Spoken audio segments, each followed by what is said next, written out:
Welcome everybody. We are being recorded today, so for those who haven't been able to make it, let your colleagues know that the video will be up with our presentation.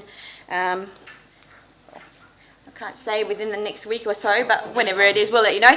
It will be on our YouTube channel. My name, for those of you who don't know, is Susanna, and this little munchkin here is my grumpy son, who is our KJK Legal mascot. Before he starts crying, I just want to quickly introduce our speakers for today. We've got Tracy Kerrigan, who you all know. She'll be doing a presentation on hearing loss claims, which is one of our more popular topics, I think, and she'll be doing an update on some SAIC cases that are going to be of interest to you all.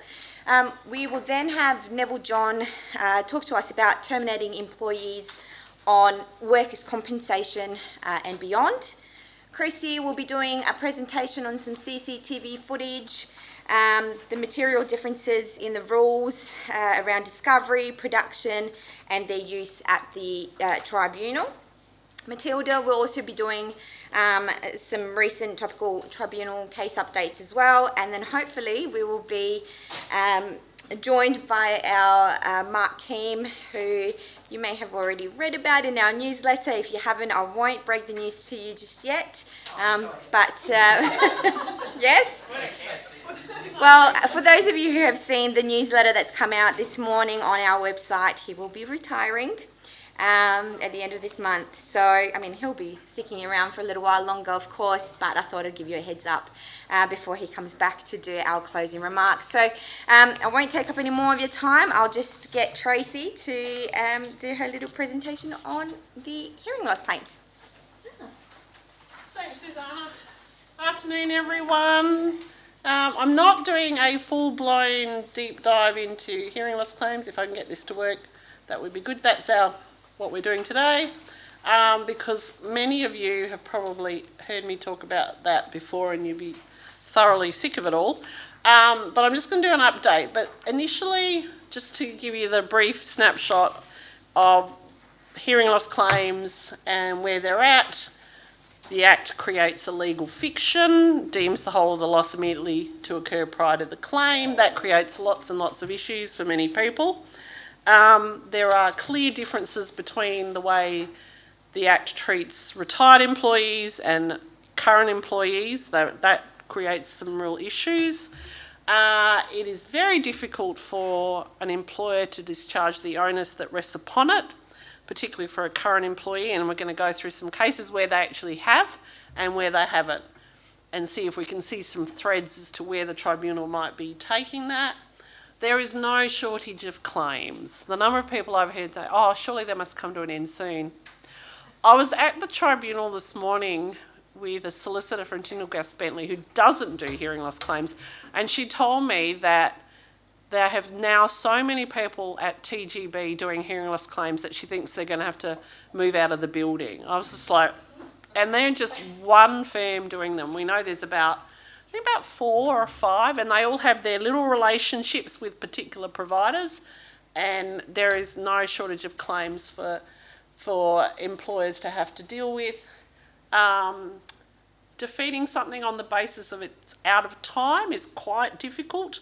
Haven't been many successful cases, and permanent impairment assessments are quite problematic in terms of the assessors who generally get nominated by the law firms to do the assessments. They're very generous in the way they approach them, particularly in terms of the frequencies that they assess the losses at, which inevitably increases the percentages. So there's been quite a few disputes now about that, because although the impairment assessment guidelines say you generally have to stick to losses between 2,000 and 4,000 hertz, and there's a scientific reason for that, which is that noise affects hearing in the higher frequencies, whereas it doesn't necessarily affect the lower frequencies. So the guides try to restrict it to those higher frequencies, and various PIA assessors say, oh, but this guy's been working for 50 years, so I'll just include all the frequencies. Well, that's not actually what the law is. So that's an area where if you're a self-insurer, is an area that you might need to be conscious of. One thing I didn't put up is an issue that some clients of mine have been experiencing, which is once you've accepted a claim and obviously people are getting their hearing aids paid for, the audiology fee schedule, I'll get it out in a minute, says that generally replacement can occur only every 5 years unless the worker makes a case in advance for early replacement. There is a particular provider who shall remain nameless who seems to have a tendency to seek pre-approval of replacement hearing aids at a much earlier date than 5 years, and allegedly on the basis that the aids are irreparable. If you're getting some of those, you might start to be a little bit more suspicious about that and do a bit more investigation about that, because some of the cases I've been dealing with would seem to suggest that that isn't necessarily the case. I mean, it looks all above board when you first get it, but you might want to start investigating that a bit further, as a couple of my clients have been doing. So that's an issue that seems to be coming along at the moment. So particularly if you're getting a lot of claims for early replacement, have a look at why that's so, and is there real justification for it. I mean, if the worker comes along and says, I've lost my hearing aid, which unfortunately they do, that's a different issue. I'm talking about aids not being capable of being repaired. And why is that so? That might be an area that you need to have a look at. So moving on to what we're actually going to talk about, which is just some cases, if I can get this to work. There's been a series of cases at the tribunal, mainly run by Return to Work SA, but the most recent one was a self-insurer, all about who bears the burden of proof when you've got a hearing loss claim, and whether the worker has satisfied that burden of proof, or if the onus is on the employer and whether they've discharged that onus. Because that legal fiction that I talked about, which is that the whole of the loss is deemed to occur immediately prior to the claim arising, also says that the employer has the onus of discharging that they did not expose the worker to noise capable of causing noise-induced hearing loss. And that's the last employer. So if the claim's made against the last employer, they have what we call a reverse onus. So we've had a few cases where the workers haven't been successful, and then one where the worker has. So in the Avery case, the worker was pursuing two former employers. That seems to be also a tendency that happens. Workers' lawyer puts a claim in against the last employer, that gets rejected. So then they claim against the employer before that. And sometimes I've had up to 3 or 4 employers all being pursued, because eventually it's, hope that somebody will put their hand up and say, yep, it was us. That doesn't always happen. So they made a claim against fencing work and then against the labour hire company that placed them originally at fencing work. Dr. Haynes said that the hearing loss was not noise-induced. There were also time issues, because the worker hadn't worked for these employers since the mid-1990s. So we're talking about a long way out of time. But looking at the case, it doesn't appear that they really argued that point at the hearing. We had reports from Dr. Madison, Dr. Corlett and Dr. Haynes, all names we see all the time in this jurisdiction.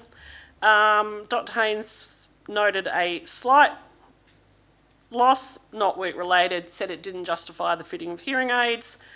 Dr. Madison was somewhat on the fence, and Dr. Corlett, surprise, surprise, was very firm that there was a loss and it justified hearing aids and got the worker some lump sum compensation. So you had the 2 doctors at each end and one basically in the middle. The judge preferred Dr. Haynes and found that the worker had not satisfied the burden on him that he had sustained a noise-induced hearing loss.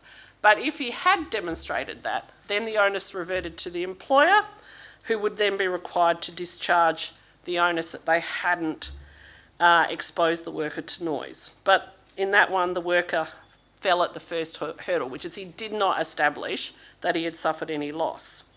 Now, if you compare that with Hall, where again there were a number of employers who were all being sued, The worker nominated the last employer, which was Adhesive Labels. He'd worked there for 10 years. So you would think that that's probably the one most likely to be in the gun.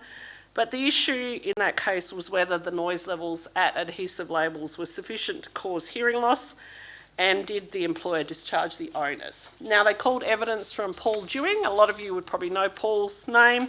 He runs Dewing Ergonomics and Safety. He does a lot of work in this space, going out to employers and doing noise surveys and giving evidence about how much noise is evident in that workplace. And the scientific levels are generally, it has to be in excess of 85 decibels over an 8-hour period. Dr. Tomic and Dr. Hunter gave evidence in that matter. Originally, the worker's case was supported by Dr. Tomic, but when he looked at the noise survey, he actually changed his mind, and the judge in that case preferred Dr. Tomic and Mr. Dewing in terms of the scientific levels, which is kind of unusual because a lot of times the judges don't. They, oh, don't worry about science, or oh, there's, you know, it's noise capable, that's all you need. So in that case, the judge found that the employer had discharged their owners. So there was an earlier case where Paul Dewing had done a survey and they disregarded it, but because the site had completely changed. So if you're going to do a noise survey, it's got to be relevant to the work that worker has done. So if the worker hasn't worked for you for 20 years, not much point doing a noise survey now unless you can say, well, the place hasn't changed for 20 years and we're doing exactly what we did 20 years ago. So if you're looking at that issue, think about what it is that the worker says compared to what your site now is. Because if you've had a lot of changes in your machinery, your processes, whatever it is they do, a noise survey may be of no use to you whatsoever. So, I mean, it's really got to be relevant to the case the worker is presenting, not necessarily what your situation is now, because your situation and your work site may have changed over time. And in that earlier case, the judge said, well, the noise survey is of no relevance. Whereas in this case of Hall, it was relevant because the site hadn't changed, the work was exactly the same as what that worker was employed to do. The next case is Anderson and Department for Education. This case was decided on the papers, so I don't know if people understand now that President Dolphin brought in a rule about fast-tracking noise-induced hearing loss claims because they are so prevalent, and I think he got a bit sick of them. Whereas he now wants them generally decided on the papers, so not actually calling witnesses. So, you know, the worker provides their affidavit and you might provide a responding affidavit and your doctors have got their reports and you make submissions. And that's what happened in this case. I'm not personally convinced. I'd be fascinated to know the people who ran this, how they felt. I haven't had one actually run on the papers yet. Might be coming up soon, but it's certainly an interesting way of doing it, and it's quite different to how the tribunal normally runs. In this case, the worker was a part-time school bus driver working for the Orroroo area school. So out in the country, only working a few hours a day. There was evidence about driving on dirt roads, and the worker saying, well, that caused a lot of noise and vibration. Paul Dewing did his report. He actually did a whole heap of tests on sealed roads, dirt roads, similar bus. I mean, the bus driver was, oh, the children are really noisy, as we know they are, but is it noise capable? So there were a whole heap of issues that they had to deal with. But Paul's evidence was that the levels were less than 80 decibels. So the scientific level is 85 over an 8-hour period. And this guy was not exposed to noise over an 8-hour period because he was doing a couple of hours in the morning, a couple of hours in the afternoon, picking the kids up, taking them home. And he had clearly had exposure in earlier employment before he sort of became semi-retired and then took up the part-time job as a bus driver. Dr. Haynes gave a report. He said the noise wasn't sufficient to cause hearing loss. Dr. Fagan said it was, relied upon a study from India that got disregarded. I think the judge thought, well, I don't understand how a hearing loss survey in India relates to a guy driving out in the sticks in Orroroo, so I can understand that. So, oh, that's pretty bit different. And Judge Kelly preferred Paul Dewing's evidence and the evidence of Dr. Haynes. So what can we learn from that? Good noise survey is very helpful. Again, that issue of is it relevant to your situation at the time? And don't waste money if your workplaces change completely. Dr. Haynes, I think, had actually examined the worker, and I think Dr. Fagan did a report on the papers. I think having the worker seen in person is always going to be to your benefit. So I do think generally the judges are taking the view that reports on the papers are less reliable, and they seem less inclined to accept that evidence. I mean, sometimes they can be good, but have a look at that as to whether or not you should be getting the worker physically examined, and with hearing loss generally I think you probably need to. So there's some takeaways from that case. And the last one, and Mr. Anderson did not succeed. So in the first three, neither of them succeeded, but Mr. Branford did, which I thought was a bit odd because his period of employment was very, very short. He was a seasonal employee, as is the case for this particular employer. They run all the grain silos around South Australia. So a lot of their work is seasonal, and he had only worked for 2 very short periods. They had a pre-employment audiogram, so you kind of think they've really set themselves up well for defending a case.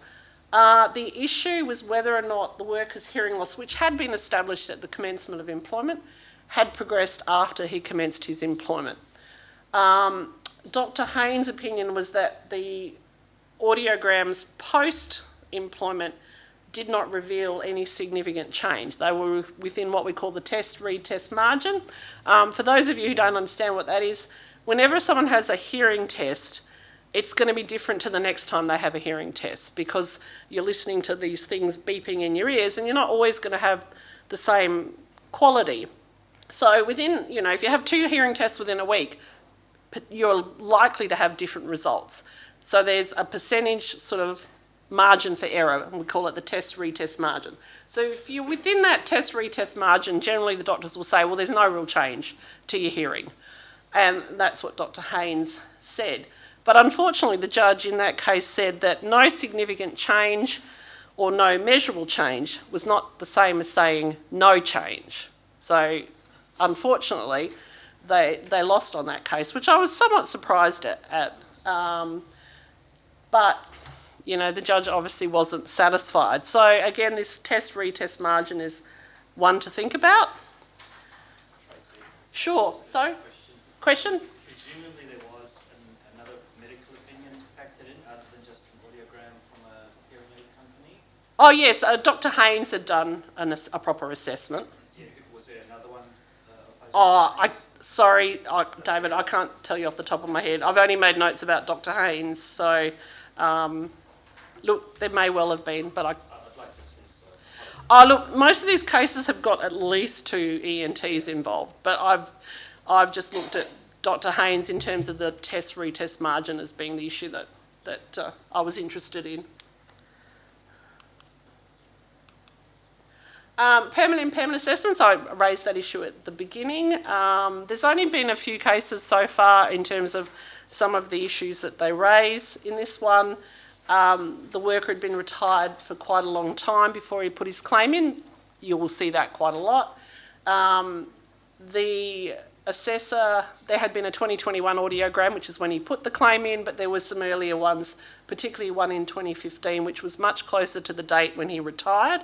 And the judge in that case the assessor in that case had preferred the earlier one as being the relevant one on which to base his assessment, and the judge found that was appropriate. This really only applies to retired employees. I mean, if you've got a current employee, their whole of their loss is going to be deemed to be in the current year because that's when they put the claim in. But with your retired employees, generally the argument works a lot better because they haven't been exposed to noise, presumably, unless they're doing a lot of noisy hobbies at home. Once they finish work, they're not then generally exposed to noise. So if you have an audiogram that's closer to the date of retirement than to the date of the claim, then the PIA assessor can rely upon the earlier audiogram. If they don't, it may be something to challenge. Particularly if there's a considerable difference. I mean, you also get this issue that people argue, oh, well, you can't say what those earlier audiograms were done like, and were they in a soundproof booth, and were they done properly, and all. So you get challenges where people are trying to argue that these earlier audiograms shouldn't be used. And for those of you who have got hearing loss programs, as a number of employers do, and you're getting people tested all the time, or say every 2 years, those earlier audiograms should be well and truly appropriate to rely upon. So don't be necessarily fooled by that argument when you're looking at these issues.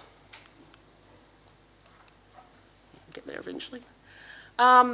This was an unusual case, Mr. Fitzgerald, in terms of the losses, that issue I raised about the losses and the frequency. So Dr. Tomic quite appropriately used 2,000 to 4,000 hertz, resulted in a 6.6% binaural hearing impairment, which only translated to 3%, so no entitlement to lump sum. Dr. Fagan used all the frequencies. Again, on that basis, oh, this person's worked for a really long time, and therefore we should include all the lower frequencies. Much higher loss, 15.4%, getting him 8%, which would have been, obviously 3% is nil, because you've got to get to 5%. 8% is a much more significant level of compensation. Now, Dr. Tomic in that case was actually the nominated assessor. They only got the report of Fagan afterwards, when they weren't happy that he wasn't getting any money. So there was a big argument about whether or not the lower frequencies should be included. Dr. Fagan's argument was, oh, this guy was an electrician. He'd been an electrician for like 50 years. Dr. Tomic said, well, just because you're an electrician doesn't mean you're exposed to noise all day, every day. It was intermittent exposure. He had been self-employed for a lot of the time as well, so there was exposure there. He also had a non-work related condition called Meniere's disease, which can cause very significant ringing in the ears and dizziness and problems. And that also had caused significant hearing loss for this guy. So on the facts of this case, the judge wasn't satisfied that the lower frequencies should be used and upheld Dr. Tomic's assessment as being compliant. So that worker did not get any lump sum. And my final one on PIAs was Dr. Haynes, who usually is very reliable and good. He used a very unusual way of dealing with a worker's non-work related condition, which wasn't compliant with the impairment assessment guidelines. And although the trial judge thought it was okay to do so, on appeal the full bench said no, you can't be going outside the guidelines. So in that sense, it was appropriate to make sure that the doctors aren't coming up with some weird ways of doing things. So that's the last one I've dealt with. And that's, in fact, one of the most recent cases we've had on PIAs. So that's it from me. That's my quick hearing loss update. Anyone got any questions in the front? Yes? So I'm from the trucking industry and I return to work. I'm not privately insured. And I know that in my case I had a couple of employees go down this path because it's a selling point with hearing shops and, they really advocate for employees to go down. Put in claims. Yep. It's business for them. So, so when I spoke to Return to Work, they said to me, well, really, what are you bothering to fight for? Because medical doesn't impact on your premiums. So that's right. That's correct. Yep. So what you're speaking about is more about people that are privately insured that are harmed by, any claim of any kind, which includes hearing. Is that right? Because for return to work people that pay premiums, we're not impacted. Is that right? You're not impacted because you're what I call a registered employer. So you only pay premiums on income support, and hearing loss claims generally don't involve income support. I don't think I've ever seen one.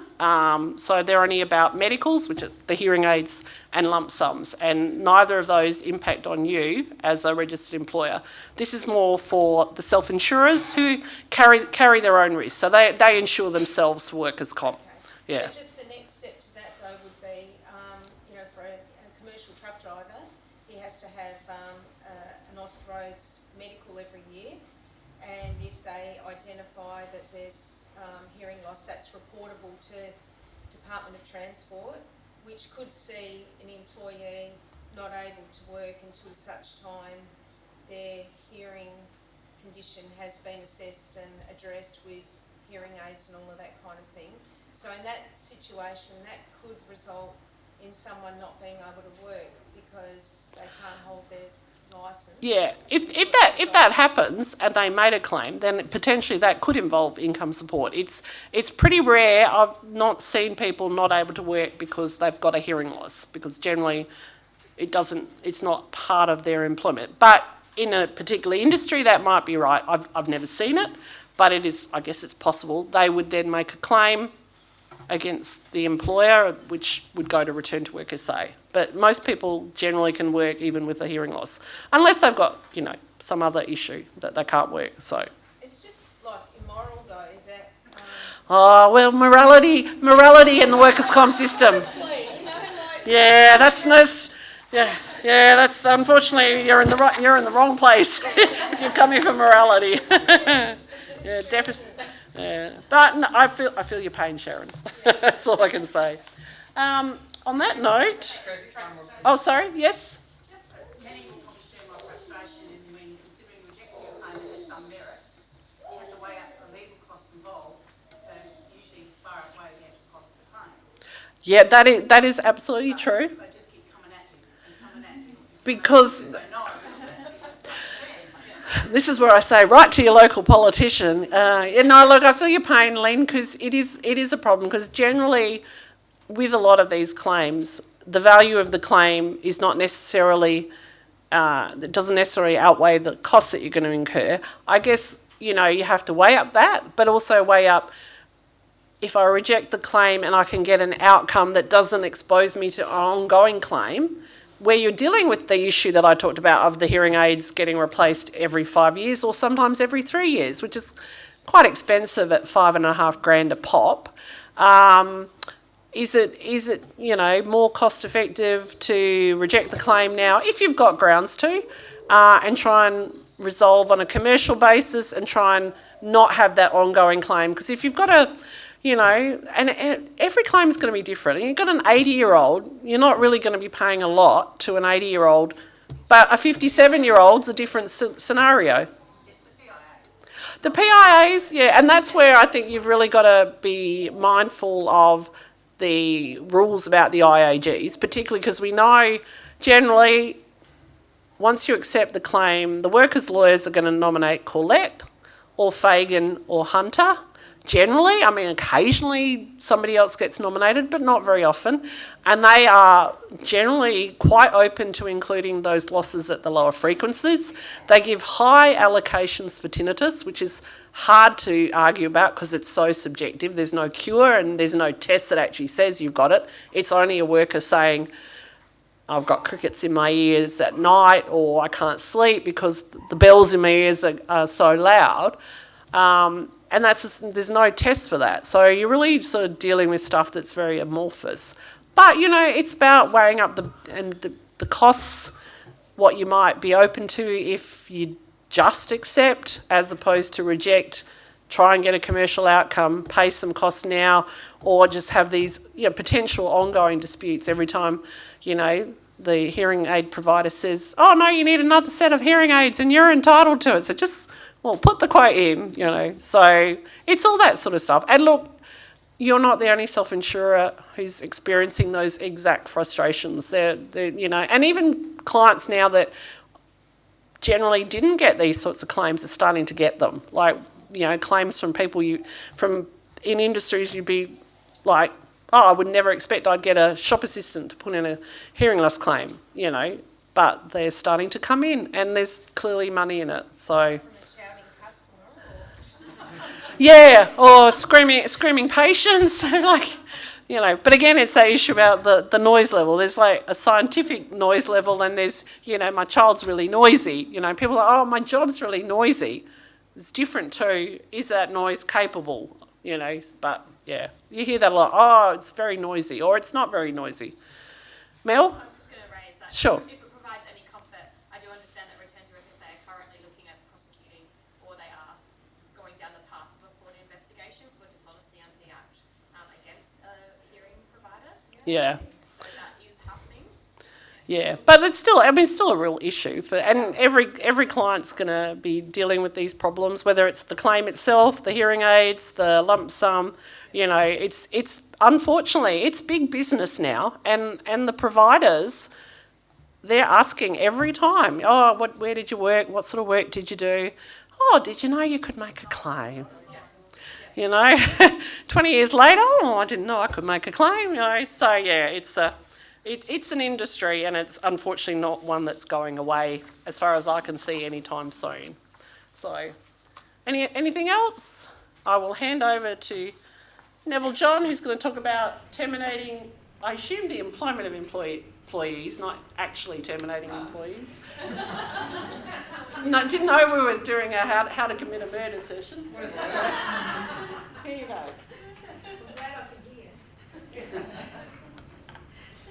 What happens here stays here. Okay? Thanks everyone for attending here instead of the Potato Congress, which is down the road at the Convention Centre. I often hear that employers, particularly registered employers, ring me up and say, look, I really want to sack someone but he was on workers' comp, so I can't. And I say, well, you can. And I also get that from unions too. So you're in a dispute and something arises that might result in the employee having to depart unceremoniously. Unions don't like that and often say, well, you can't because they're protected species. Well, I say, yes, we can. Like Bob the Builder, we do need to build a strong foundation and be aware of the legal hurdles that are in place to ensure that we are presented with a number of variations to the contract along the way. Right? So, yes, we can, but,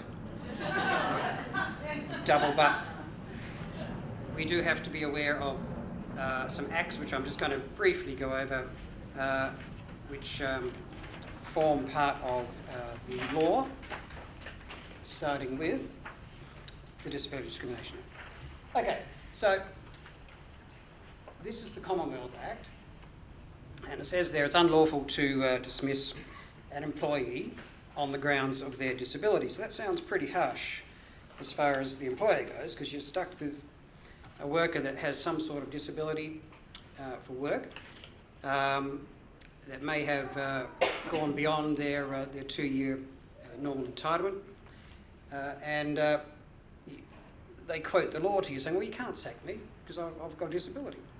Well, you can. And the reason being, you can't sack them just because they've got a disability, but you can sack them for other reasons, which I'll get to later. But if that disability results in them being unable to perform the inherent requirements of their position, and again I'll go into this a bit deeper as we go through, and with you exploring any reasonable adjustments to their substantive position, and you still form the opinion that they can't perform their job safely or adequately, then there is the inherent requirements defence under Section 21A. Now, this doesn't mean that you have to identify a whole new position. So really we're talking about the substantive pre-injury position and any possible practicable adjustments that could be made. And if the answer is no, then we can invoke the inherent requirements defence, if need be, or that justification when terminating the employee.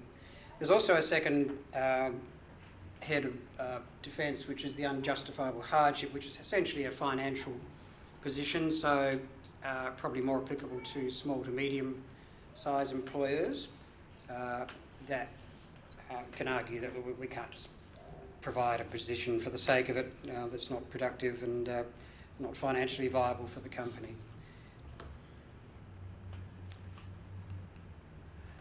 On a state basis, we have the Equal Opportunity Act. Again, this tends to focus a little bit more on work health safety considerations. As you'll see, it says, first of all, it's unlawful to discriminate against an employee, and that obviously is going to include dismissing them.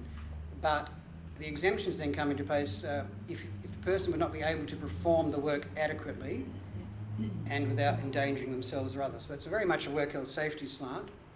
And then again, it goes on to say about if they couldn't respond to situations of emergency that would be reasonably anticipated in the position. So you can't say, well, you know, you couldn't climb down four stories when you've only got a one-storey building.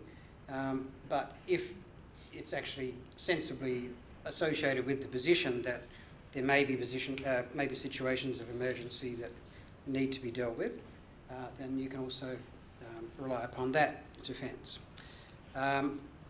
In my experience, the Federal Discrimination Act is more likely to be rolled out by a federally employed, under the federal system employee, rather than the Equal Opportunity Act, because that doesn't really offer as much by way of damages.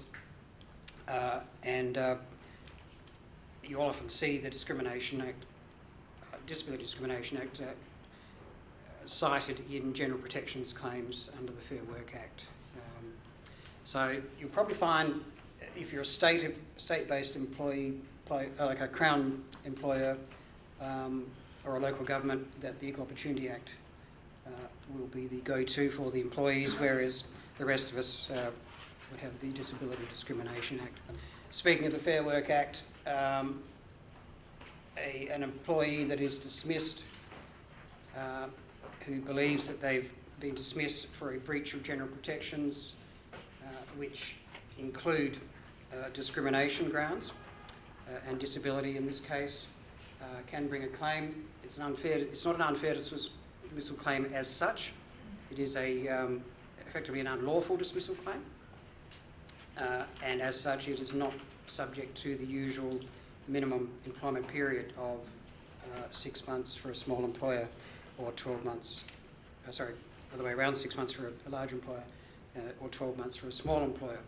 So this claim could be brought, in the first week of employment, if an employee could establish that they were terminated because of a disability. Adverse action has to be taken. In this case, adverse action would be the termination itself. The discrimination can be on either physical or mental grounds. And again, we have the inherent requirements exemption that I discussed under the Disability Discrimination Act. The damages for a general protections claim with dismissal are uncapped, unlike the unfair dismissal regime. Potentially a discrimination claim can be brought by anybody, so it doesn't have to be someone within the high income threshold. If someone's just terminated because of a disability, then they can bring such a claim. So, and one of the key issues here is that we have a reverse onus.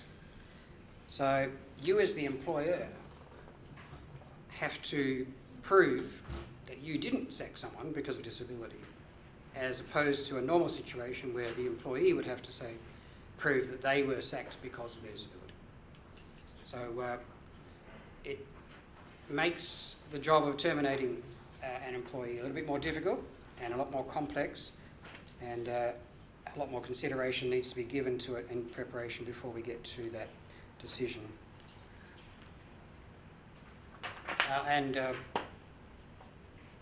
Further, the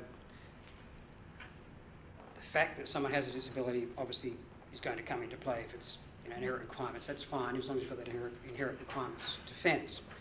But if you sack someone for a different reason, the employee might still say, well, you sacked me because I've got a disability or impairment of some sort. I can only perform modified duties. and you might say, no, we sacked you because you're hopeless and you're not performing well, and or you've committed something, some action that would normally constitute dismissal. But it is up to you as the employer to establish that. The disability played no part whatsoever in the decision. Just touching on the Fair Work Act, temporary absence, there's a provision under the Fair Work Act that says it's unlawful to terminate an employee because they are temporarily absent from work, and that's defined as less than 3 months, and and while they're on paid personal carers leave during that period. Once you get past the 3 months, if the worker has run out of sick leave or personal leave generally, excluding annual leave, long service leave, we leave that to one side. It doesn't matter how much that they have, but if they've run out of their sick leave component and they've been off for more than 3 months, this could be for a personal injury or illness, or it could be post workers' comp entitlements, then it won't be deemed illegal or unlawful to then terminate them for that reason. Obviously, with the workers on workers' comp, while they're on comp and receiving payments, they will be considered as serving their time with an employer and not absent on paid leave as such. So we would not utilise the temporary absence or have to worry about that until such time as they've gone beyond their entitlement period under the Return to Work Act. Just on that there, Sure. how do you know the difference between someone just not making contact and abandoning their employment? Like, is there an onus on them to make contact with you so that you know that they still are considering coming back? Yes, yeah, well, definitely. An employee is only temporarily absent if they are continuing to present you with certificates that they cover that period of time. If they're not, then they're not covered by that provision. So if someone just goes AWOL and you don't hear from them and they haven't justified why they're away, then yes, you can then go down the abandonment of employment avenue, which again needs to be done carefully, but yeah, that's certainly open to you. Section 18 of the Return to Work Act, most of you are familiar with that. Obviously a consideration when we're talking about workers' compensation claimants and the obligation to provide suitable duties as reasonably practicable, as same as the pre-injury employment. Generally this will probably be raised once an employee drops off weekly payments. The obligation under Section 18 is still ongoing if they've got some partial incapacity for work, particularly in the third year when they're still on medical expenses. But even beyond that, then obviously we've got situations where you might get a worker that has terminated or at some stage and then comes back and tries to get their job back. Section 18 is a whole separate topic. I'm not going to go into it in detail now, but clearly something we need to bear in mind. And again, terminating a worker that has been on compensation, you need to bear in mind Section 20 of the Act and provide 28 days notice to the worker, and if you're a registered employer, to the corporation or your chosen agent, so that the Act is complied with.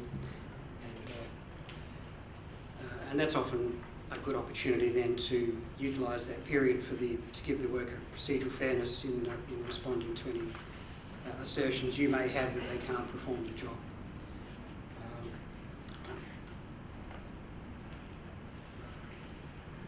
So, as I just stated, so basically that's the end of the entitlements type scenario. So what do? You've got a worker that's been on comp for a long time. They may never have returned to full pre-injury duties. If they have, they've probably got no issue with them. But it's those that are looking like they likely never will, although it's amazing how sometimes at 2 years and 1 day the doctor suddenly certifies them fit for full pre-injury duties. In that situation I'd be wary, and it's certainly arisen in my experience where my clients have not necessarily accepted that as valid, and rightly so. In fact, I've got one right now where a worker was totally unfit for almost 2 years on a psych claim. Doctors all said he could never go back to that employer, and then his doctor, the same doctor now, at 2 years 1 day says, I think he can go back, give it a try, he'll be fine. So we're having a bit of a stoush over that one at the moment under Section 18. But again, look, so performance issues, because a worker's on workers' compensation, it doesn't give them a free ride, we know that. So effectively, if their performance is lagging and it's not because of their particular injury, then the advice is effectively you counsel them, you manage them like you would any other employee. And if ultimately you led to a situation where you think they've had enough warnings, they've had enough counselling, it's time to say goodbye, there's nothing stopping you from terminating that employee, taking into consideration your obligations under Section 18, Section 20. However, in those situations, the performance-based terminations are going to be trickier because while it might be a breach of mutuality, the workers obviously got the opportunity to revive mutuality if they're still within their entitlement period. So it's not as finite as a serious and willful misconduct termination. But look, it might assist in getting the worker into dispute and then ultimately globally settling the matter so that you get rid of both the employment and the workers' compensation liabilities. My favourite is serious and willful misconduct, always interesting cases, and that's where you've got a lot more rein to consider termination on a summary basis and get the worker off the system or off your books without further liability necessarily arising. What's serious and willful misconduct? Obvious things such as bullying, harassment, misconduct by way of stealing or abusive behaviour, not following reasonable and lawful directions of an employer. Malingering is probably the most common one. So many occasions we'll get workers that have been on the system for so long and they're just not working. The employer's suspicious about them. They know that they've probably got some capacity. The worker's presenting, they might be coming to work on a part-time basis, modified duties, modified hours, putting it on a bit when they're at work, hobbling around, not being able to do things, telling doctors what they can and can't do, and that's effectively where the power of surveillance comes in. One of my favourite tools and one of my favourite PIs. Can't do better. I mean, if you get into a situation where you're pretty sure a worker is swinging the lead, then good surveillance is your best tool. Sometimes you might spend a lot of money and get nothing, but other times it can be quite invaluable. And once armed with that, you've got a pretty good chance of parting with that employee reasonably quickly. So what do you need to do to see, well, you've got to a situation where you don't think this employee is either fit for the work and they've exhausted their entitlements to weekly payments, or you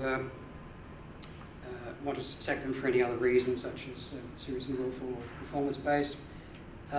Medical evidence obviously is the key. You may have, if it's a long-term claim, you might have quite a bit of medical evidence on file already, and hopefully it's reasonably contemporaneous. If it isn't, you might need to get the worker assessed by an IME for a general capacity for work. You might have their own doctor provide a report about their capacity. Functional capacity evaluations, worksite assessments are really helpful. A good FCE will record what the worker says they can and can't do, and physically what they can and can't do during that assessment itself. And that's it's always a goldmine to look through those and then compare them if you've got some film or some other observations or even some anecdotal information from other people to what the worker is saying they can do as opposed to what they probably can do. Job dictionary is always very helpful if you want to give those to the doctors to assess. The choice of doctor might also be important. You can go down the standard, use the employer-friendly doctors and hope that they come back and say this person can't do the work, but you might get the wrong answer because they might say, well, yeah, they can because they're generally employer-friendly. So sometimes you might want to go to the worker-friendly ones and see if they actually maintain their position when the tables are turned. I like to go sort of in between.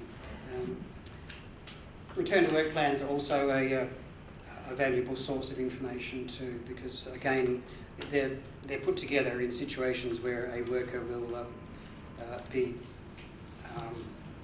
asserting certain levels of capacity that may not necessarily be accurate.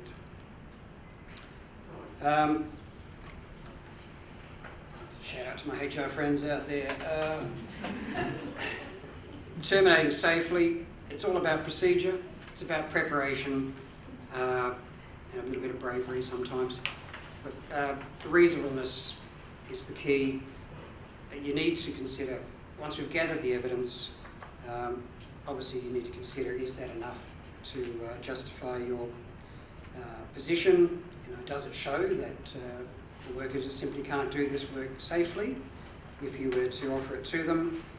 Remembering that we're looking at someone's pre-injury job or some modifications to that which would not be unreasonable for you as an employer.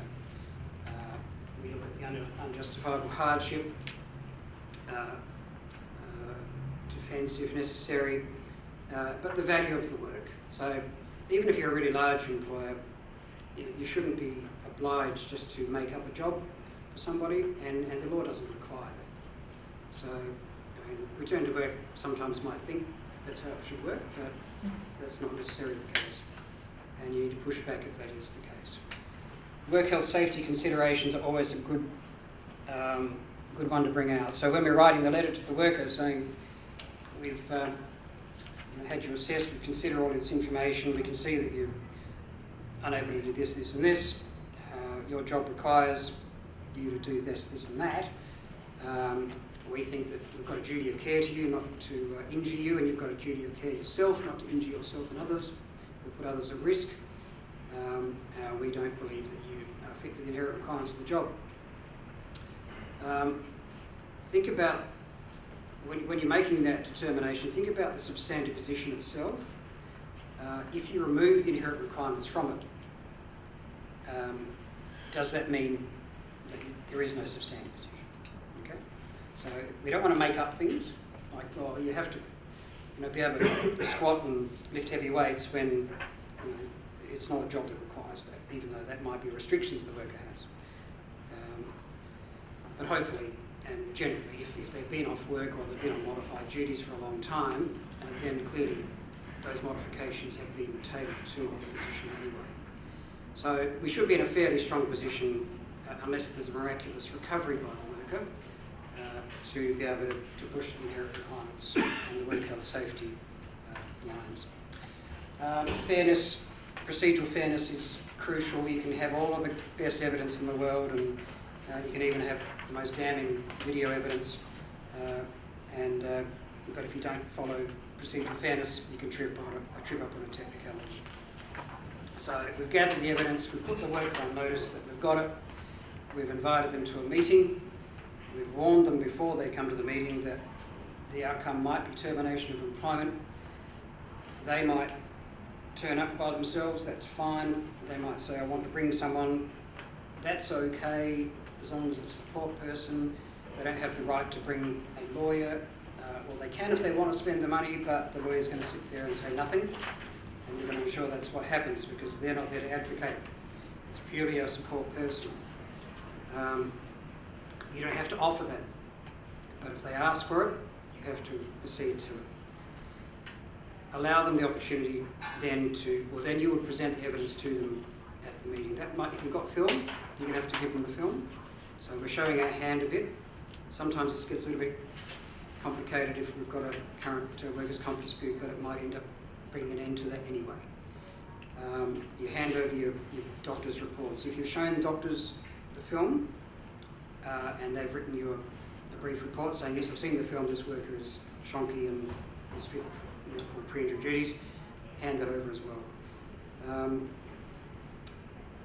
If the worker's that shonky, you can always threaten them with a report to return to work regarding fraud.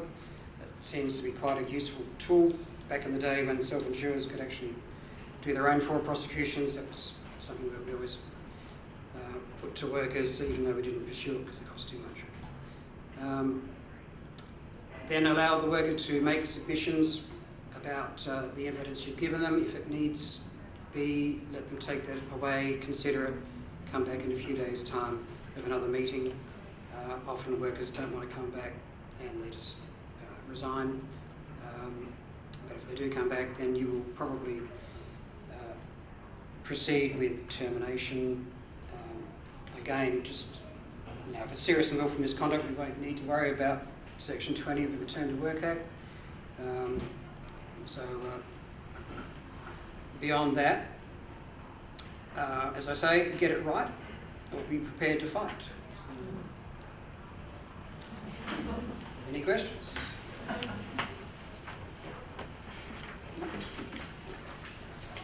Easy.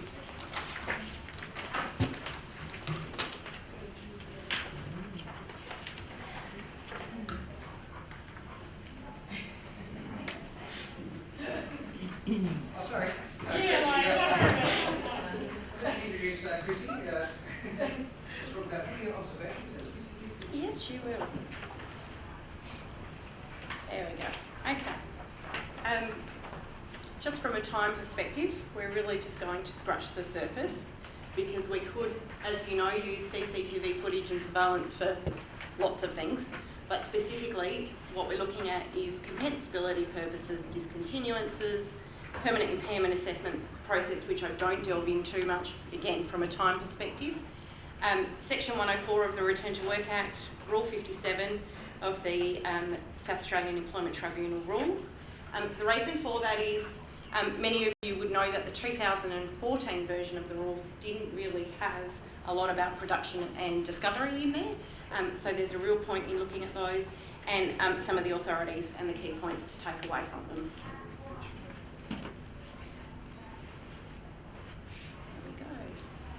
Okay, so CCTV footage from the perspective of looking at an incident or injury in question. So we received the claim for compensation form and we're looking at whether or not the injured worker, there is an actual depiction of whether the injury is made out in terms of the worker's allegations. They may have told us about that by way of the claim form. We may have a record of interview or a statement of that particular incident occurring in a particular way. And if that's not evident from the footage, obviously we want to rely on that by way of alleging a contrary position, and that's what one of the cases that we'll look at a bit later has done. Again, CCTV footage which does show an incident occurring in some capacity can be useful to use, particularly to seek expert medical opinion as to whether what's shown in the footage is consistent with the stated cause. So you may have CCTV footage which shows a worker bending down to pick something up, but was that event or incident enough to have caused the back injury, for example?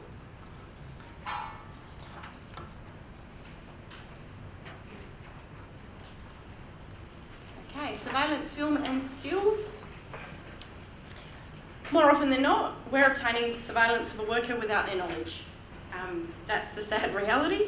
And we're doing it in order to determine whether that worker is perhaps misrepresenting their injury or malingering, whether or not they're demonstrating a greater or lesser capacity than what's being reported, fraudulent behaviour, of course, whether or not they're in receipt of weekly payments, for example, that they may not be entitled to. Again, an example, step away from that is, are they working elsewhere, but not working for you as the employer because they're asserting that they're completely unfit for work. So all of the things that we often see. Again, important to remember, and when we talk about stills, in terms of the photographs that are taken by the surveillance operative, which come in the report that we obtain, social media is one that we tend to forget. So whether or not the surveillance operative looks at a desktop review or not, and people do silly things in terms of their Facebook account. It's amazing what videos they post, what photos they post, all right? And we've all read the cases. We've all seen people on holidays, etc. I had a case many moons ago when I was wearing my plaintiff hat where my client was dancing on the table but couldn't work. So all of those things that come up in looking at people's social media accounts. Actually, just quickly as it popped up into my head because Neville mentioned it, the other one is, of course, using CCTV footage or surveillance material when you're wanting to allege particular misconduct. That's the other one that I should mention. In terms of Section 104 of the Act, that specifically addresses conciliation, all right, as you know. But you know that beyond that, we've got an ongoing obligation for discovery and production. As creative as I've seen practitioners attempt to be, on this side of the fence, we're supposed to be model litigants. So we need to discover all information in existence, whether or not you've provided it to your legal representatives or not. So if it exists and it's relevant, that's the obligation. In terms of Section 104, specifically looking at subsections 3 and 4, the obligation there reads to be effectively one of relevance, more so. So reference to Section 43 of the South Australian Employment Tribunal Act is when a matter has been referred to conciliation. So we must, in accordance with the rules, disclose to the member of the tribunal the existence and nature of all evidentiary material in our possession relevant to the matter, and request, and at the request, of the other side or the other party to the proceedings, give the party access to the relevant evidentiary material. So, for example, we may have surveillance material or CCTV footage, and we disclose that, but we refuse to produce it. We know at that point that the Commissioner has the right to request that we provide it to them. They view it. They then have the right to make a decision as to whether or not the other side should receive or view that material. If the member of the tribunal presiding over the conference agrees, a party need not give another party access to evidentiary material, that's subsection 4. If the material is paper, videotape, compact disc, other electronic recording of photographic material, report of surveillance, disclosure of the material could prejudice the investigation of a suspected offence. All right, so that's all pretty standard. You're very much aware, though, that we make some strategic decisions about the timing of that disclosure, depending on whether we've relied on the footage or the surveillance material in the decision-making process or not. So just because from the initial directions hearing we're immediately referred to a conciliation conference, at that first conference, strategically, that may not be the time to disclose the surveillance. Strategically, we like to hang on to the very last conciliation conference just before a referral, and at that point, we'll say, we've got this, here it is, we're producing it, we're disclosing it, but we're not producing it. And we can have that argument at that time. That ties in nicely in terms of your referral to the judicial member, and if we have to take out applications for directions, etc., to defend those positions, or whether the other side takes out the AFD effectively seeking the material, you can have the argument at that time. And hopefully, I know we've been very strict 13-week process at the moment is being managed by the tribunal, but we've still got a little bit of time up our sleeves to continue the surveillance investigations if, of course, they've been fruitful.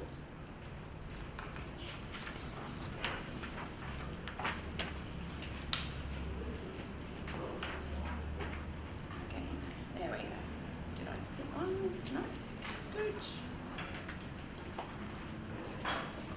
Okay, so again, the SAINT now has its own rules most likely as a result of some of the creativity of the practitioners. They're pretty straightforward, but outline more so than what they were, as I said, in the 2014 version of the rules. Of particular relevance, 57.1, that's the obvious one. So each party must disclose the documents that are or have been in the party's possession, custody or power to produce and are directly relevant to any material issue in the proceedings. Again, that's one that we do somewhat manipulate in terms of whether or not we have relied on particular evidence in our decision-making process. So very different if we have viewed surveillance, but the rejection, for example, doesn't specifically refer to it, as opposed to in the rejection, one of the grounds is, and there is CCTV footage, or we have surveillance, etc. One that we like to use most when it comes to CCTV footage and surveillance is Rule 57.4. We may object to producing a document on the basis that the document is privileged from production, or if there's some other good reason why the documents should not be produced. So again, insofar as making specific allegations as to whether or not there is any utility, for example, or actually I'll start again, in taking away, for example, a witness's ability to give their evidence in chief, for example, about what they say their level of capacity is before they see the film, because obviously that element of shock value or surprise, if they've seen it, they're going to tailor their evidence accordingly. 57.6, in relation to evidence which comprises still or moving images of a worker taken without their knowledge or consent, so the most common situation, the tribunal may order that such evidence be disclosed and produced to the other parties in the dispute. If the disclosure and production is by consent, we've shown a doctor the material, of course. The decision relies on a doctor's opinion that is wholly or predominantly based on the material in that regard. And the last one, which I call the catch-all, is if the tribunal is satisfied that in the interests of justice, there are good reasons to justify that the disclosure and production of the evidence happen. Thankfully, in terms of the definition of what's captured within good reasons, is borne out in the authorities we'll have a look at. Subsection 7 of Rule 57 looks at where a party is in possession of evidentiary material, the disclosure of which could prejudice the investigation of a suspected offence. Obviously, that goes on to basically indicate that a party can take out an ex parte application with respect to that to be exempted from complying with Section 104. And subsection 8 of Rule 57, presiding member who makes an order under subsection 7 may make such further or incidental orders thought fair and appropriate in the circumstances. And they can delay or adjourn the hearing of any compulsory conciliation conference or other hearing imposing a time limit for the other matter to be heard. I'm not having any luck with this clicker. There we go. Okay, so the authorities. So we go back to 1989 in the matter of Hayes, and that seems to have set the tone for surveillance filming litigation, and notes where there is a dispute as to the existence of, for example, a physical disability, being a disability whose existence or otherwise cannot be established by independent objective evidence, and credibility of the claimant is an issue. It's imperative that we're able to ask questions which require the claimant to commit themselves in relation to the extent of that disability, the actions which they can and cannot perform before confronting the claimant with a film depicting his or her actions. If the film shows the claimant performing actions which have been said to be impossible, in recent times, more often than not, it's not so much impossible, but on a good day, for example, I can do X, Y, Z. This raises doubt as to the claimant's credit, causing the tribunal of fact to be cautious about relying on the claimant's evidence. Again, this is the shock value. So back in 1989, if we just bear that in mind, in such a case, if the claimant has seen the film before, they can tailor their evidence so as to accommodate the film, as I mentioned. So if they've seen it and they can say that they are doing things, they're very unlikely, as part of their evidence in chief, to then tell the court that they're not able to do something.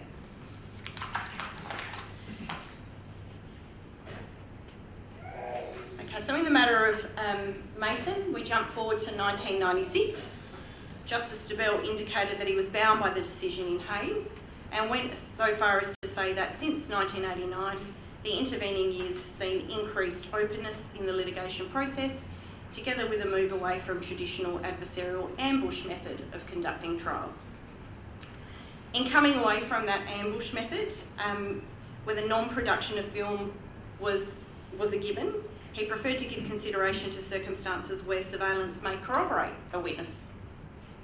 As such, the takeaway from Mason was effectively to recognise that there were exceptional cases where the temporary suppression of a document was necessary for the proper presentation of a case, and where the ideal of openness must give way to the obligation to give all parties a reasonable opportunity to present their case.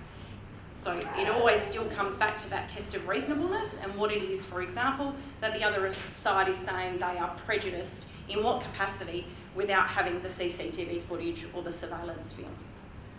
So the impact on how it is that they meet their case or present their case.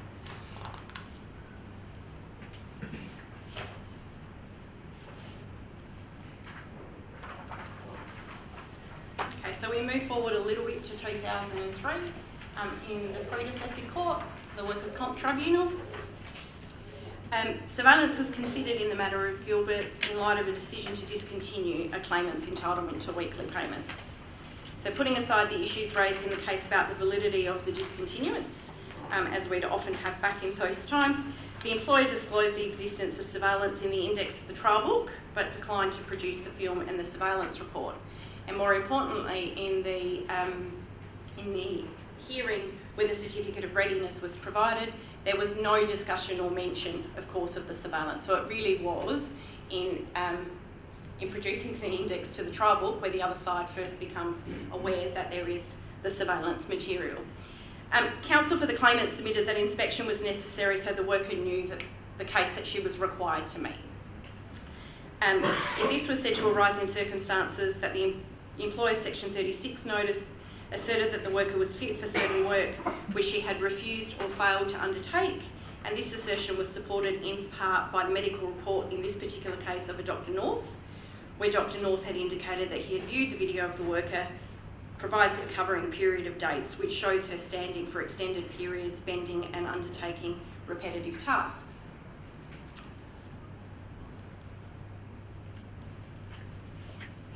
The workers further submitted that given the doctor's report had been discovered and produced, the worker should have all the material relied upon by the doctor in reaching his opinion.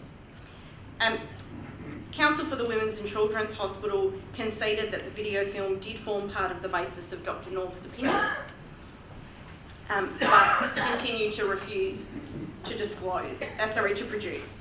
The worker went on to argue that given the video film had been obtained by the employer as part of its function to make the determination in relation to that claim for compensation, procedural fairness required that at some stage the film would be produced to the worker. Counsel went further for the worker to argue that the authorities were clear that premature production to the worker might have the effect of depriving this was counsel for the defendant, that it might deprive them of natural justice, and that in proceedings of this kind there was justification for withholding the film. Deputy President Parsons at the time didn't accept the submission that without seeing the video, the worker didn't know the case that she was meeting. And that was because the decision in dispute was quite specific in terms of being a discontinuance for effectively there not being an alignment in terms of what it is that the worker was saying she could and couldn't do in terms of her work. So Judge Parsons preferred the view that it was quite clear what case the worker had to meet in those regards, and therefore she didn't actually have to see the footage.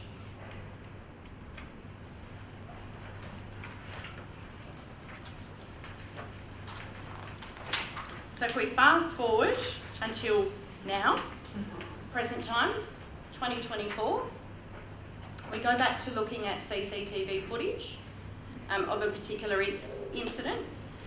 Again, the footage was, there was a refusal to produce it at conciliation. So there was an application for directions that was made by the Department for Correctional Services. This was in relation to a left knee injury sustained on the 3rd of May. The department rejected the worker's claim. but specifically noted not only the statement from the worker and a medical report, but noted the footage of the incident in order to support its rejection, and went as far as to basically outlining that the CCTV footage didn't support the worker's allegations. So there was no evidence of any twisting motion or limping as alleged by the worker in the reported timeframe. So the department continued to resist production, and this matter went before Deputy President Judge Gilchrist. So whilst the workers' solicitors were pressing for unqualified production, His Honour had some alternative suggestions, which we'll get to in a moment, but the department continued to refuse on the basis that the worker had a complete memory of the incident. He had provided a statement, in which case he could recount it without the need to refresh his memory by reference to the CCTV footage. If, however, the worker had an incomplete memory, he could say, of course, as part of his giving of the evidence, that he couldn't recall. The worker had no recollection, in which case he could say so, or whether that was, again, incomplete or part. The worker's evidence could not be the result of reconstruction, having had the benefit of the CCTV footage. So this was, again, a case where the worker was effectively trying to have the footage before putting on the evidence in chief in terms of the affidavit material.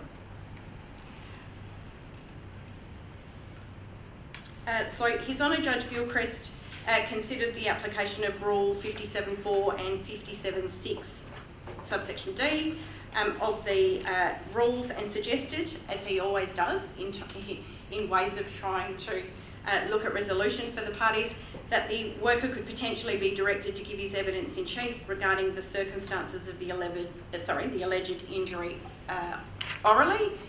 The parties resisted that approach. So he went on to effectively find that there was no good reason why the footage should not be produced. The judge determined that the principles of natural justice and procedural fairness compelled the production of the footage. He noted that the department had relied on the footage in its decision to reject the claim. So without a copy of it, the worker was denied a reasonable opportunity to respond to the adverse determination made against him, and this needed to be corrected immediately. So he ordered that the department produce the footage to the worker solicitor within 7 days. Importantly, in terms of looking at the key takeaway,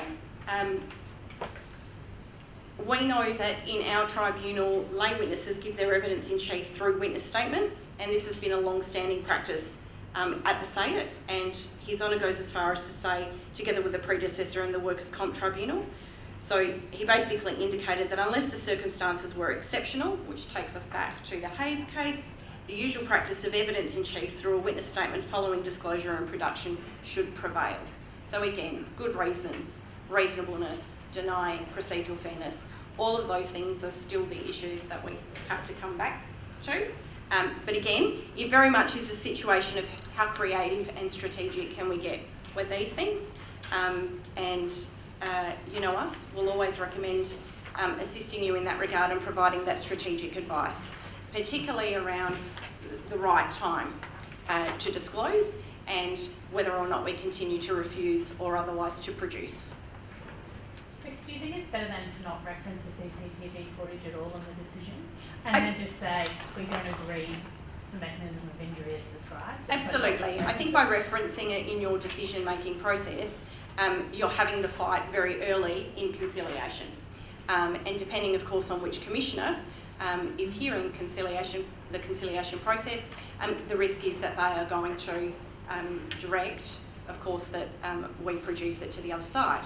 Now, again, we can appeal that direction and take our chances with the presiding member, but we're going to have good reasons to support that, particularly if it's referenced in the decision. That's the difficult part insofar as the worker's expectation and being able to structure their case and understand what they're meeting. When it's not relied upon,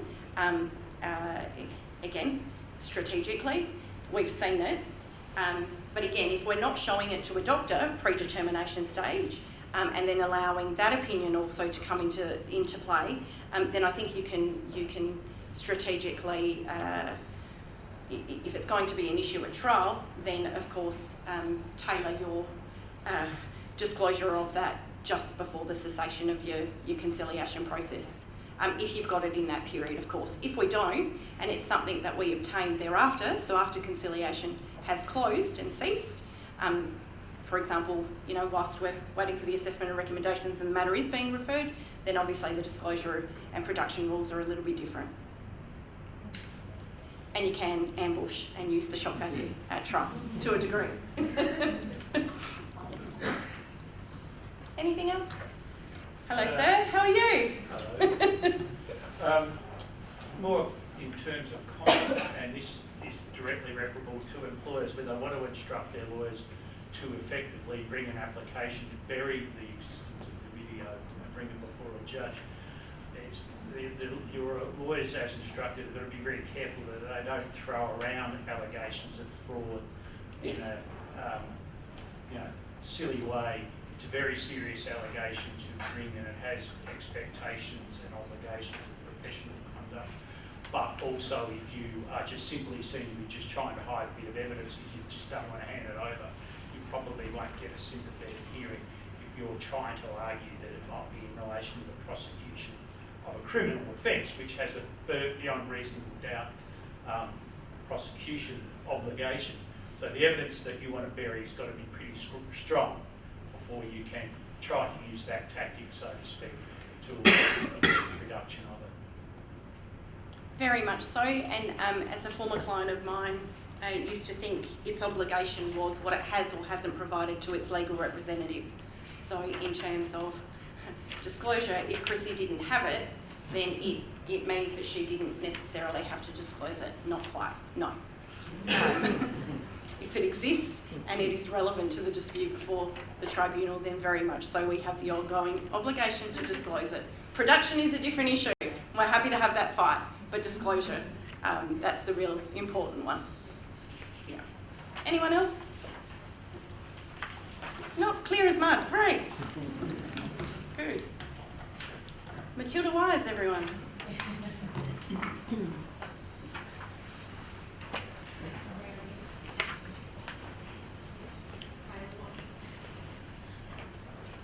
I was going to talk about some topical cases, but I think they're just some interesting ones for you. I know we've heard a lot of cases today, so there are some interesting ones out there. So first one is Dowdy and Return to Work Corporation of South Australia. Slides.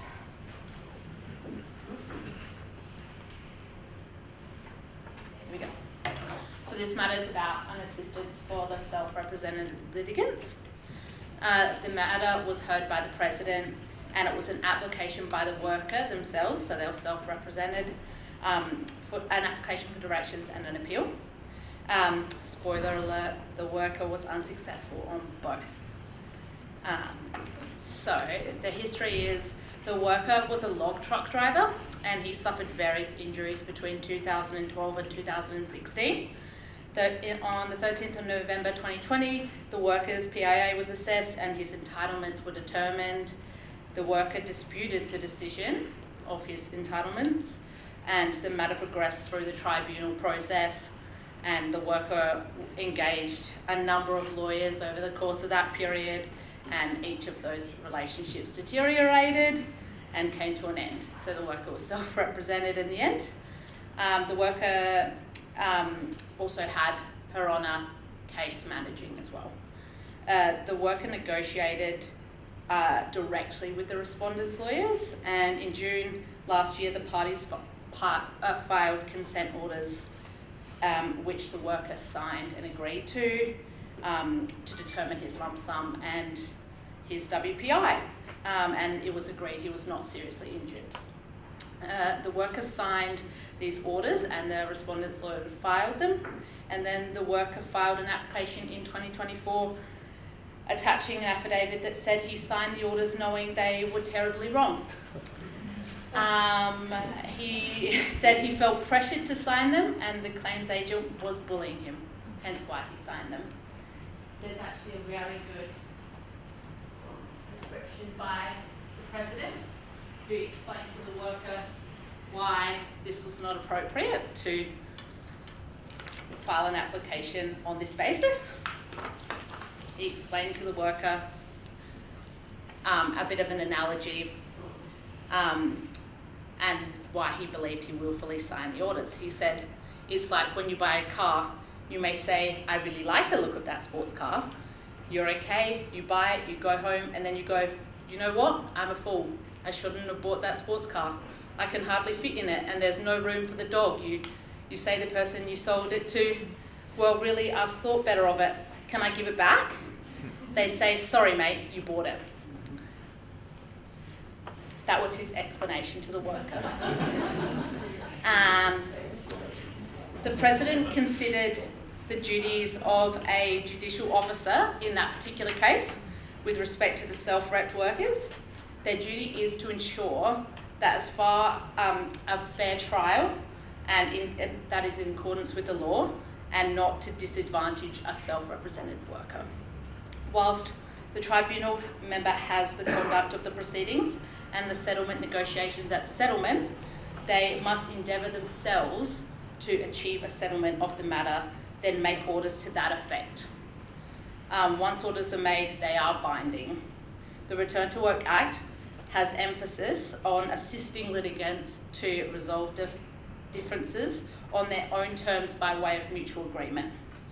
So therefore, he considered the tribunal had undertaken its function to assist Mr. Dowdy to achieve a resolution that gave effect. And it was not in the interest of justice to provide Mr. Dowdy with the outcome that he was seeking. So the outcome was the appeal was dismissed as he wasn't arguing a question of law. The judge did not make any error in signing those and sealing those orders. And when making orders, she was entitled to rely upon the signed orders. And so that because there was no error, it was dismissed. And the application for directions, the worker relied on section 110 of the Return to Work Act as it allowed for amending or setting aside a decision or order made by the tribunal with the consent of the parties. There was no consent from the respondent. Therefore, the test was in the interest of justice, and it wasn't in the interest of justice. So, what have we learned from this one? Yeah, and then want to return it. And then one other case, if you have read the newsletter, you might have already seen it. I wrote about Langford and the Department of Education, just a little reminder. We have newsletters coming out every couple of months, so have a read for some recent cases. I actually struggled to find cases that are relevant to case managers because we covered them all. So for Langford and the Department of Education, this is about redetermination and the do's and don'ts. The worker was employed by the Department of Education and made a claim for loss of wages and medical expenses as a result of a chronic lethargical hypersensitivity condition, which she said arose out of her employment. So she lost her voice and she couldn't use it properly, and of course as a preschool teacher you need your voice. At the time of her claim, she was certified fit for modified duties until the school closed for the school holidays. She produced a work capacity certificate to say she was medically unfit for suitable duties as her specialist considered her voice needed rest. And then she had a claim accepted for weekly payments and medical expenses. There were two separate determinations. In early 2023, the department received a number of anonymous reports from Return to Work SA containing screenshots of posts taken from the worker's domestic partner's Facebook page. The department did their own investigations and found that the images on the pages of the worker and her partner's Facebook and their racing team Facebook depicted her in numerous social and recreational settings between October 21 and 2023, where she was said to be completely incapacitated for work. The department considered the images were inconsistent with her incapacity, and they reported what was said during an ADO assessment. They chose to redetermine the worker's claim to reject it for both medical expenses and weekly payments. When they redetermined the worker's claim, they didn't explain why or what they used to do so. The department also made an application for an order for disclosure for further information from the worker at the tribunal, so her Facebook posts, all of her Facebook posts. Now the issue here is whether the department had sufficient grounds to do that redetermination after the fact with the new information.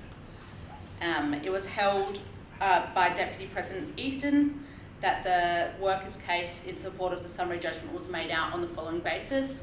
The worker didn't deliberately withhold that information when they provided the original determination, and therefore the determination was not made on a false basis. They didn't have those Facebook posts at the time, and they hadn't satisfied the criteria under 3510B.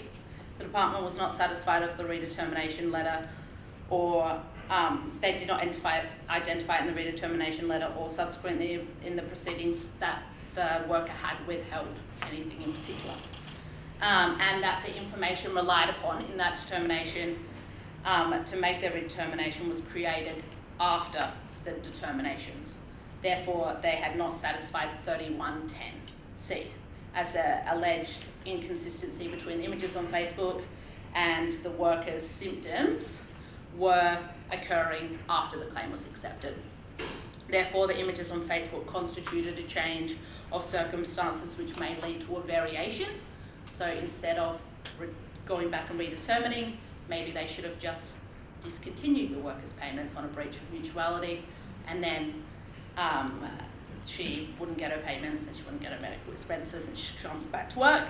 Therefore, Her Honour accepted the worker's argument that the department should have reconsidered her entitlement on an ongoing capacity compensation by way of investigation and falling under section 48 of the Act, as I said, so discontinuance, rather than under 31.9 and 10. And the decision to reject her claim for the redetermination was set aside. She found the argument the matter contained facts and legal issues that warranted the matter to be heard by way of a full trial, and that was not made out. The department argued that the images questioned the worker's credibility generally, therefore the trial to get the disclosure process was likely to uncover further evidence that supported their redetermination. Her Honour found that sending the matter to trial based on a possibility of it might confirm the redetermination was not appropriate and a fishing expedition, basically. So what do we learn from this one? Not that we shouldn't buy a car. That the case is an excellent reminder that employees should only redetermine a worker's claim in accordance with section 31.9 and 10 if they can sufficiently prove that a worker withheld information before the initial determination was made, and the specifics of the withheld information are included in that determination at the beginning. And that's everything from me. Mark, your turn. Redetermination generally is a very efficient instrument under the legislation. You're not in a position to try and discontinue them to try and regularly redetermine. There have been so few successful cases like this that you really need to bring yourself within it to be able to redetermine. So they really didn't get that right at all. Thank you, Tilly. Well done. I'm just going to quickly summarise what and a few takeaway lessons from this afternoon. Further to buying a car and having buyer's regret, the tribunal, if you get any joy at the tribunal on a consistent basis, it is when they uphold settlements. They rarely set aside minutes of order where a worker has been represented or guided through the process by the judge. So you can usually be pretty sure when buyer regret comes along, you can hold your ground. In terms of the Longford matter, it's probably an example of a situation where someone was trying to be a little too clever and pushing the envelope in terms of what they might get as an outcome, rather than taking the safer course of action. It might mean you're burning some weekly payments because by the time you decide you want to redetermine and get your money back, remembering there are very big limits about that anyway. So maybe take the safer option, and that's section 48. Dealing with the film issue, I had the flip side with that particular department and CCTV. I looked at some CCTV that the client was adamant showed that the injury couldn't have occurred, and I looked at it and thought, I've had that injury, I know what occurred here. We got involved a doctor and I put it to him and he said exactly the same thing. Sometimes it will actually prove something you don't think it's going to prove. Flip side to that one was that the person concerned literally invited the assault upon him and he should have been fired, but anyway, that's another story. So that dovetails into Neville and the process by which you should and can exercise your right to terminate in the appropriate circumstances. Do your homework, get things right up front and then follow your process. Take on board what information you receive from the worker, consider it properly, because the worst thing you can do is be seen to have prejudged. You might well want to prejudge and you won't tell anyone else that, but at least get the appearance that you're taking on board and acting on what you're presented with so you pass muster on reasonableness. The last thing I'll say about hearing loss claims and registered employers, because I get this from another representative of a trucking company, you all pay levies to fund the scheme in a broader sense. So hearing loss claims actually do come out of a registered employer's pocket. I'll put my hat on because we're a registered employer. The cost of the scheme is funded by registered employers by and large. So hearing... Given that an awful lot of work comes out of self-insurers and hearing loss claims and it comes out of their pocket because they were all the large employers back in the day, there's a whole industry out there that is milking it for what it's worth. So, I would say it was an excellent paper, Tracy, but I only caught it for the last 30 seconds. I've been busy spending government money all week. I'm sorry. So on that note, I would like to invite everyone to stay around if they can to have a quick drink with us. Beat the wet weather madhouse of traffic that's probably out there as we speak. So thank you for your attendance today, and particularly coming out in this weather. Before we finish, and because he wasn't here, this is going to be technically Mark's last formal seminar with us. He's retiring officially from practice on Friday, which is weird for me because I have never gotten up and gone to work without him being in the office next door, and that's a very long time. People get less for murder than the time that Mark and I actually work together. So we'd just like to thank him for all that he's done, particularly getting this firm up and running, because when we first started talking about this 12 years ago, I remember saying to these two, I'm not doing it unless you manage, because I'm the worst manager known to me. I like the legal work, I don't like to manage. And I knew that Mark would be the safe hands who would guide us through, and he's done a terrific job. So, Neville and I both like to thank you for all your work. I'm getting quite emotional, as I always do, because I think I get emotional. I'm an absolute terror when it comes to things like this. But, if people can stay around and have a drink in honour of Mark's last formal seminar, we probably never hold another one because he's the one who makes us do it. That's the last one you get to hear from me about hearing loss. God, we'll be glad, So in about 10 years' time, you come around, have you done a seminar since? Oh, yeah, no, we kept talking about it. We never actually got around to doing it. So on behalf of Neville and I and the rest of them, have a great retirement, but, do come back for a few months and teach me how to run the place, because I've got no idea, as you know. And please have a drink. Thank you.